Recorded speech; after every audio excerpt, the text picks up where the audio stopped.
Well, it looks like Congress will act to prevent interest rates on student loans from doubling. They're set to go up in just a few days. The rates were set to rise on July 1st from the current 3.4% rate all the way up to 6.8%. But college students and grads shouldn't breathe a sigh of relief just yet. That's because even if interest rates stay put, students are still screwed. While everyone else has been focused on interest rates, there are other parts of the deal that have major financial implications. Starting Sunday, students must pay interest rates on their loans while they're still in school and immediately after they graduate. So that grace period between college and getting a job, gone. Also gone, federal subsidies for education that will also jack up the price to go to college. Students are now facing a $20 billion increase on their federal loans. So what does this mean for college students and how could it impact the economy?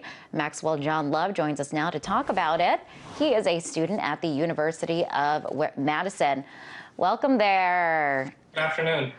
So first I want to ask you, Congress being touted, they're being hailed for reaching this deal, but students aren't really much better off, are they? Yeah, I don't think so at all. I think there's definitely an issue today with kind of a red herring, I would say, the fact that the student loan debt rates will probably stay at 3.4% after a deal reached by Congress. We're still dealing with a ever-increasing cost of higher education. A lot of issues aren't being talked about today. The issues of mass incarceration, the fact that these for-profit lending institutions are still charging 6.8% up into the 8% range. The fact that for-profit colleges have 10% of the students in this country, but and 25% of the federal financial aid, but are responsible for 44% of the defaults. So I think there's a lot of other issues here that aren't being talked about, and it's important.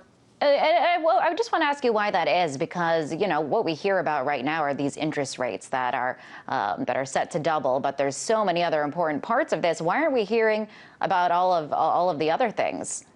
Well, I think it's important to remember that today is a partial victory. The fact that some students will be able to retain and acquire federal student loans at the 3.4% rate. For example, a friend of mine the other day mentioned to me that without this low interest rate, he won't be able to attend the University of Wisconsin-Madison. But the other issues, like I mentioned earlier, are the ever skyrocketing costs for higher education. My dad attended the same university that I go to now in the 80s and paid $500. But today I'm attending and paying $10,000, and nobody's really addressing the root causes here, the ever-increasing cost of tuition.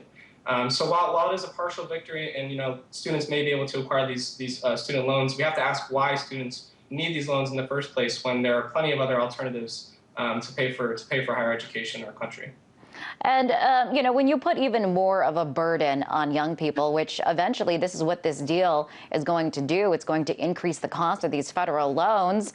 How can that drag down the economy? I think the other important issues to consider here are when students are racking up this much debt. Employers are checking 60% of employers are checking students' credit scores now. So if a student's defaulting on this debt, we're running into the issue where that student isn't able to get out into the economy. They're not getting married. They're putting off buying a house, and all these things that stimulate the economy, students are holding off on now. So we're running into roadblocks that weren't encountered by previous generations, and I think that's going to mean a large issue for our economy. And now that many young people are running into these roadblocks, it's kind of begging the question: is the college degree that they invested in even worth it? I think that's another good question, but I think that everybody should have access to a college education, and if whether or not they want to attend, they should still be able to attend. And that's why I brought up the issue of mass incarceration earlier. We see and specifically targeted low income and people of color are being imprisoned in the U.S. and they're locked out of this education, literally locked out from the possibility of gaining a higher education. So that's why I really want to stress the fact that we do need this inside game. We need to be calling Congress, but we also need an outside game where we're building a student movement that's based on collective liberation, targeting people that are incarcerated, working with people in communities, and building a movement alongside of this work that's going on within Congress as well. And, Maxwell, I want to bring up the situation in Canada, because recently we saw mass protests in Canada, some estimated in the hundreds of thousands of students, activists, and supporters taking it to the streets in demonstration against tuition hikes. And the hikes in Canada are nothing like the hikes that we're seeing here in the U.S. Why don't we see this kind of opposition or this kind of outrage here in the U.S.? That's a good question. I mean, we've seen it not only in Canada, we see the movement in Mexico, students in Chile who are, protesting as well. And it does beg the question, why not here? Why not in the United States? Why not us? Why not today? Especially when some of our parents and grandparents participated in movements like this in the past. And I think a big issue is just the way that we're separated from each other, and we're focused on having to pay for higher education and pay for these increasing costs, and it really divides students. And so I think there are inklings of a movement in the United States. There's this National Student Power Convergence in Columbus, Ohio, on August 10th through the 14th. And one of the biggest issues that we want to focus on are, this idea of collective liberation, working with, communities to access higher education, but also build a movement that's broader than just higher education. Maxwell, what do you think it would take for students, I guess, to reach that breaking point and to see a revolt or, similar to what we're seeing in Canada? That's a good question. You brought up the hundreds of thousands of people that are in Canada who are protesting, specifically in Montreal. And I think we would need to see, a realization that literally this issue of education is so connected with so many different issues in the country. People are talking about the issue of student loan debt as it's $1 trillion and it's the next bubble. It's like the housing bubble, but obviously it's only a 20th of the amount of debt.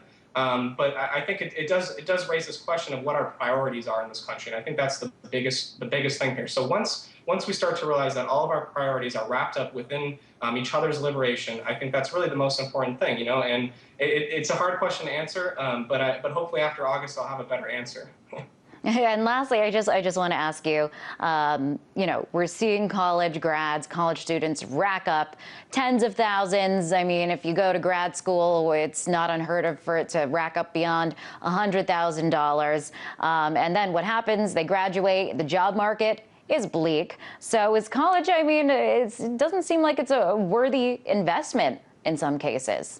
That's true, and I think it's important to ask yourself again what your personal priorities are. And some people can go to tech school and they can spend a lot less money on education and make a lot more when they graduate. There's been a lot of documentation about this. The default student movie talked about students who have $80,000 of debt, $120,000 of debt, and you're literally paying this debt back for the rest of your life.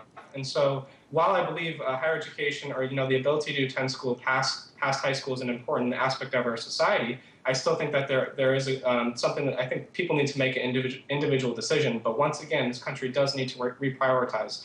Do we want to be spending money on defense, or do we want to be spending money to send our kids to school?